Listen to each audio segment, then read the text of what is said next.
Prison reform has always been necessary and still is, as shown in the present and in the past when Les Mis takes place. I stole a loaf of bread. My sister's child was close to death, and we were starving. Jean Valjean was harshly sentenced to 5 years in prison for stealing a loaf of bread.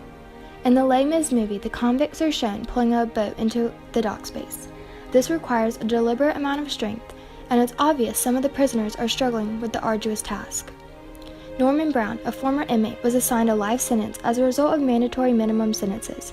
The crime he committed was non-violent, just like Jean Valjean's, but due to harsh sentencing, he spent most of his adult life behind bars. Brown had his sentence commuted by Barack Obama, and that's the only reason he's been released from prison. His long sentence has forced him to have to readjust life in the city, a city he hadn't seen in 26 years. Angela Davis, a social activist and philosophy professor, said, "Jails and prisons are designed to break human beings and convert the population into specimens in a zoo, obedient to our keepers but dangerous to each other," which is true because 19% of male inmates have reported being physically assaulted by other inmates, and 21% says they've been assaulted by prison staff.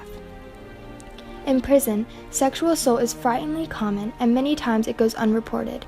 In 2011 to 2012, an estimated 4% of state and federal prison inmates and 3.2% of jail inmates reported experiencing one or more incidents of sexual victimization by another inmate or facility staff in the past 12 months. This shows that conditions in prisons could use a serious upgrade to improve the quality of life of those in there.